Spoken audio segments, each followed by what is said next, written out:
नाज़रीन, रुपया पैसा में आपको खुशामदीद कहते हैं। मैं हूं अली नासिर।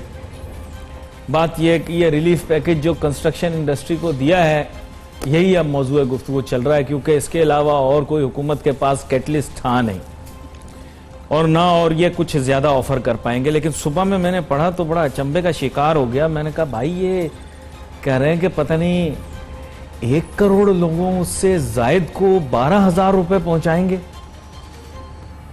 मेरे प्यारे भाइयों, तमाम लोग जो इस्लामाबाद के अंदर भी मौजूद हैं, federal secretary finance, federal secretary industries, federal secretary commerce, इनके जितने ये ऑफिस का स्टाफ हो या प्रिंसिपल इंफॉर्मेशन ऑफिसर हो पीएम हाउस के, वो ये नोट्स लें जो बात मैं कर रहा हूं। मैं जो हूं वो एक स्टेट ऑफ शॉक में हूं। मतलब आपने रिलीफ मेजर के तौर पे इतना बड़ा एक्सपेंडेड पैकेज दे दिया, अवाम को भी, कंस्ट्रक्शन इंडस्ट्री को भी दिया।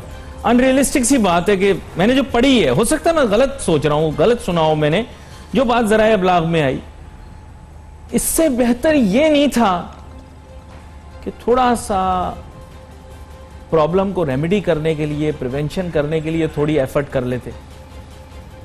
आज ये जो फायर फाइटिंग हो रही, फिर लोग बुरा मान जाते, मैं उस तरफ जाऊंगा ही नहीं, आज नहीं जाऊंगा, ताकि आप क्लिप बना के उसे घुमा दें।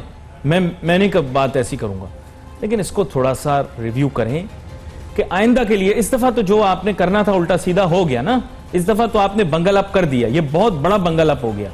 अब तो छोड़ दें, अब जो हो गया, एक अंग्रेजी की कहावत है, no crying over spilled milk. अब ठीक है, डुल गया दूध, खत्म हो गई बात। लेकिन चलो अब उसकी रेमेडी के लिए आपने, या उसके मसले के हल के लिए जो रिलीफ पैकेज दिया कंस्ट्रक्शन इंडस्ट्री का, वो अभी स्टडी कर लेते हैं। जो बाकी रिलीफ पैकेज है वो मुस्तकबिल में फिर लेकर चलेंगे उसको आगे। आज फोकस करेंगे ये तामीराती शोबे को।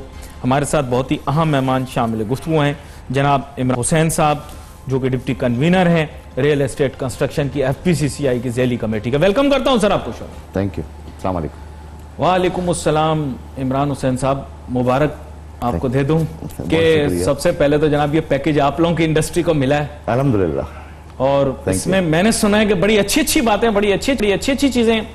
अब कुछ हमें भी बताएं, क्योंकि बहुत सारे लोग पहले कह रहे थे कि शायद ये सिर्फ कंस्ट्रक्शन और रियल एस्टेट के मैग्नेट्स को फेवर करेगा, लेकिन बाद में लोगों ने कहा कि नहीं, ये कस्टमर्स को भी फेवर करेगा।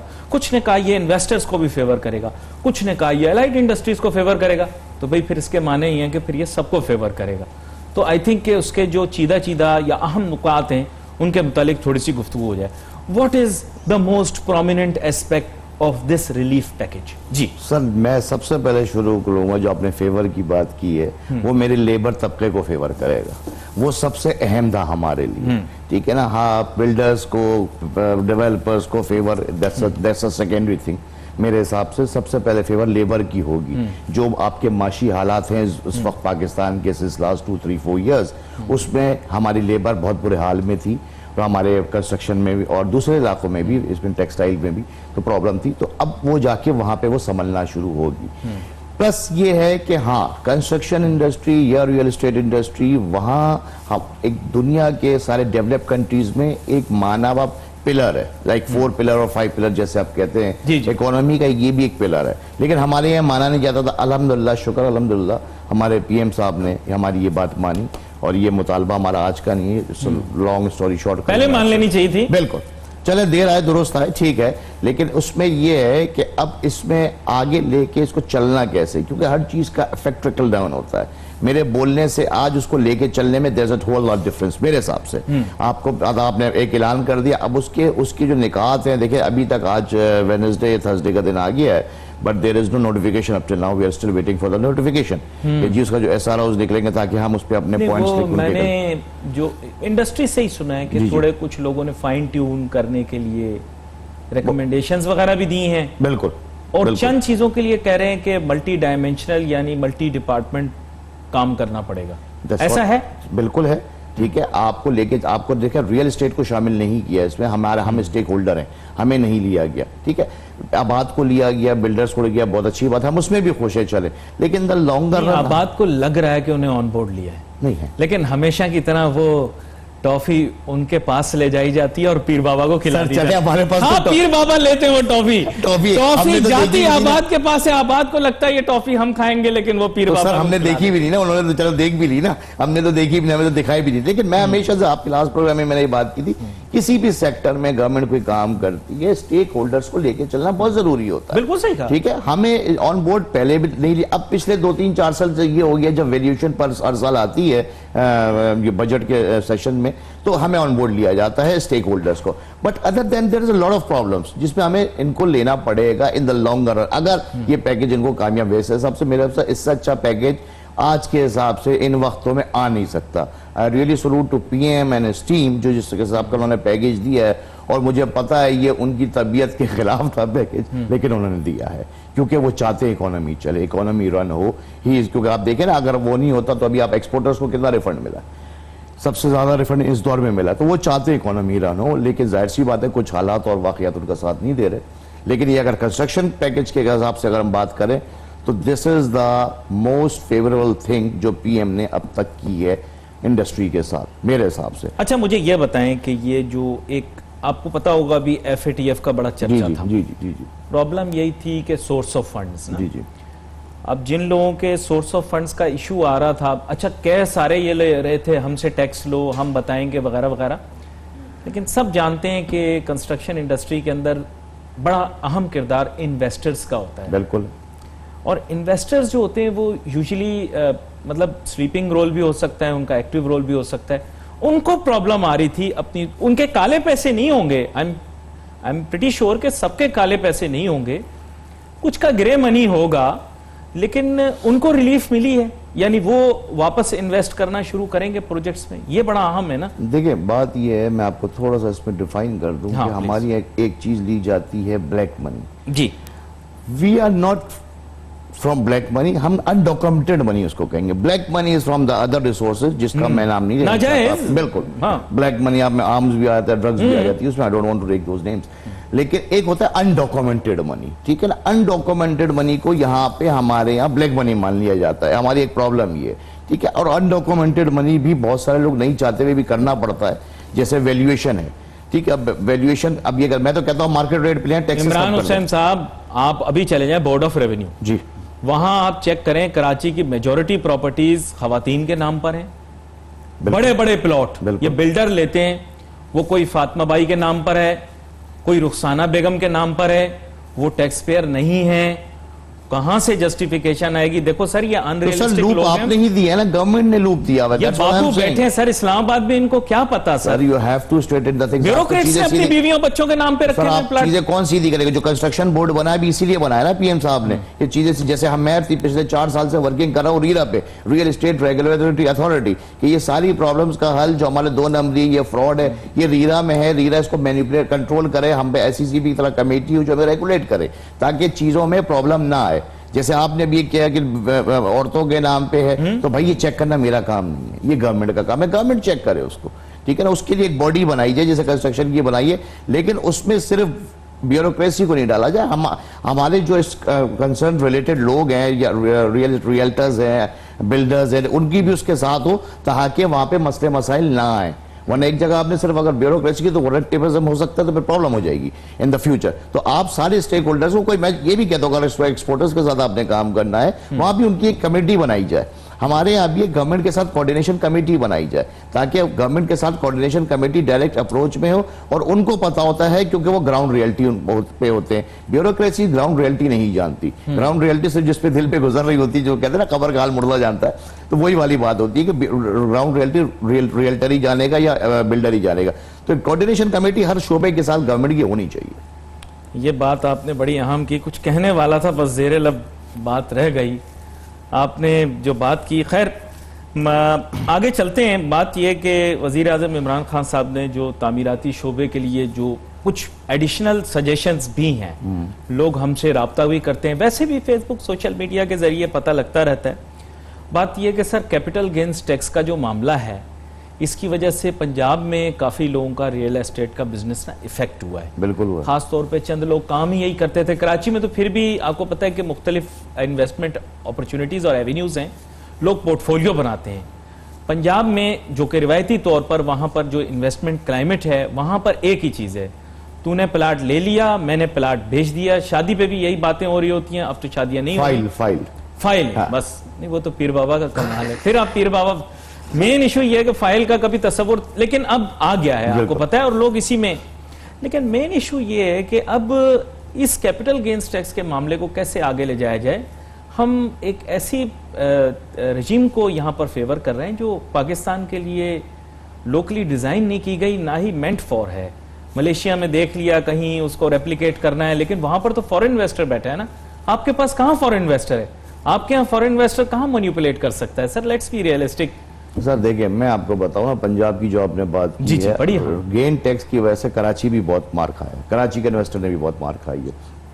अब वही बात है कि 2016 में जब से ये FBR रेट आए हैं, तो रेट 4-5 साल में ट्रिपल, मतलब 1000-2000 टाइम्स हो गए। ठीक है, अब जिसने 16 में जो बाइंग की भी, आइंग की भी, आज वो देने जाता है और 20% तक जब गेन टैक्स वो देने जाता है, तो फिर वो इतना बड़ा डिफरेंस आ जाता है उस अमाउंट में कि वो कहता है मैंने बेचना ही नहीं है। अब जाहिर सी बात है, एक सेलर नहीं होगा तो बायर कहां से आएगा? तो बायर लेगा नहीं तो उसमें प्लॉट कैसे कंस्ट्रक्ट करेगा? That's what I am saying, real estate is the primary subject, construction, developer, building is a secondary subject. We have to have, हमने पहले अपने प्राइमरी सब्जेक्ट को देखना है जो कि रियल एस्टेट है। प्लॉट पे हमने गेन टैक्स, जैसे मैं कहता हूं, गेन टैक्स आप लें, बेशक लें, लेकिन इसको आप या तो फिक्स करें, इस पर वो हल निकाले, इसका टाइम कम करे, 8 years जैसे आपने। अच्छा नहीं, एक और चीज ये भी है, कैरी फॉरवर्ड पिछली दफा ऑप्शन नहीं हमें दिया गया। लोगों ने 2009 में प्रॉपर्टी में मार खाई, 10 में मार खाई, 11 में रिवाइव हुई। लोग जब रिवाइव हो गए, कीमतें चढ़ना शुरू हुई, आहिस्ता आहिस्ता आहिस्ता पैसे बनना शुरू हुए, तो CGT लगा दिया, बिल्कुल स्टॉक पे भी लगा दिया, यहां पे भी लगा दिया। तो आपने पिछला वाला तो सारा हमें कैरी फॉरवर्ड नहीं करने दिया ना, लोग तो लॉसेस करके गेन किया था ना लोगों ने। सर हमारे यहाँ, सर ब्यूरोक्रेट्स का दिमाग क्यों नहीं चलता इन चीजों में? हमारे यहाँ प्रॉब्लम यही है, जो हम मार खाते हैं बहुत सारी जगहों पे, वो होता ही है कि हम आज की सोच लेते हैं।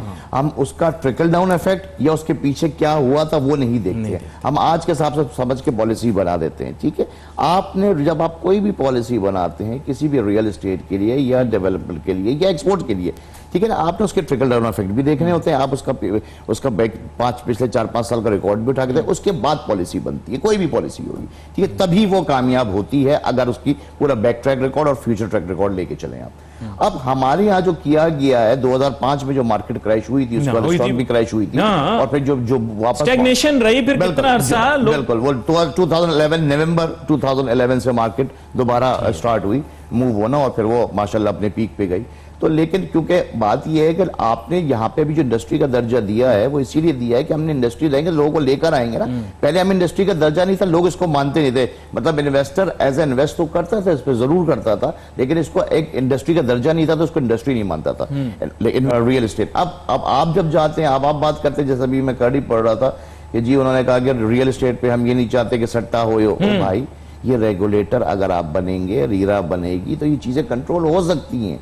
आप किसी को प्लॉट लेने से मना नहीं कर सकते, उसको बेचने से मना नहीं कर सकते, लेकिन ये सारी चीजें रेगुलेट होती हैं। आप कोई सिस्टम होगा, जब से पहले जो चीजें होती रही हैं वो सिस्टम नहीं। भाई सब लोग तो आपसे इत्तेफाक नहीं करेंगे रियल एस्टेट कम्युनिटी के अंदर, क्योंकि आपको पता है लोगों का तो जहन बना हुआ होता है कि जनाब अनरेगुलेटेड चल रहे हैं। हाँ, चंद लोग इससे मुतमईन होते हैं, नहीं लोग फेवर भी करते हैं इस तरह की चीज को। एक छोटी सी ब्रेक लेते हैं, ब्रेक के बाद वापस आते हैं, फिर इस बारे में बात करते हैं कि चंद लोग इसको फेवर करते हैं कि रेगुलेट हो इंडस्ट्री, चंद लोग फेवर करते हैं कि ना हो। तो इसके बारे में हम जानने की कोशिश करेंगे। Let's take a short break.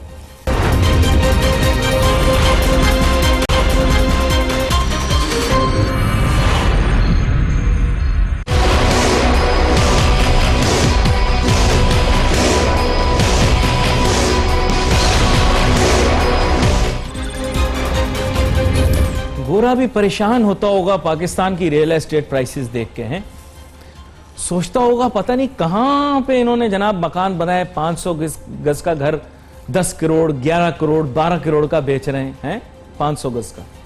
America में यकीन करें ऐसे ऐसे घरों में गया, कदम रखो बाहर निकलने का जी नहीं चाहे। कीमत पूछें तो बोले $1 मिलियन, उतने ही जितने ये हैं।